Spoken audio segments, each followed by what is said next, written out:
E lua se fulu pusa maliu mo whanawiti whatasi ai male wha pusa maliu mo tangata matutua. Le ana taunuu mai le awhia finei. E peo na anga le leima ia le kampania le Kiwi Coffin Club. Le ana tawa au mai le kampania le Asa Foundation. So nga whaatu pēr la tūle whaino le pusa maliu ai kele whai kampangi nga lango mai le kaimi nga po ololi nga trans le nga ve whalunga o kilangi e pana whai le waalele le New Zealand nga ia ma customs for infrastructure mai ia wa ke loa nga ikia I kau nga me ia silfia whainka whainga kaka nei kaimi. Mo le silfia o nei pusa maliu o le ao fufua atu mo a inga o maumawola o whanau le faamai o le misela.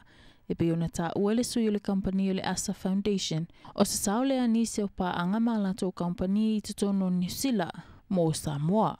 Ma o le wanga lulu e whatasi nei ma whale maliu se fo ma fesili e whaamautu mai a inga o lo o mana o mieni pusa maliu mo whanau o maliliu. Fua umalawa ingai whale maliu ia mauti ngā lua whakasi te mingai e fesoasoani fo ngai alo ia po whanau o Samoa le o maliliu. Ma ua whaapopo atuai fo ile nei fesoasoani le tele male anoa noa I o mea lofa. O lo o fua I mai tangata o lo o mauia tunu ue fio le lalolangi. I a inga o lo o whiangai male au pongi sa. Ma mawhatianga I le motusia I o le mafutanga. Ma whanau pele. Mo le silafio le au o atu le toa fitu se funmali ma whanau o maumawola I le faamai o le misela. E toa lua na whaamawina e te tonu le lua se funmale wha I tu la. O pusa maliu le nei o atu le lua se funmale wha le au o whamwhaiona o foina mai. E le company a le Kiwi Coffin Club I Niusila. E peo na ngā lulua whaatasi e me le company a le Asa Foundation.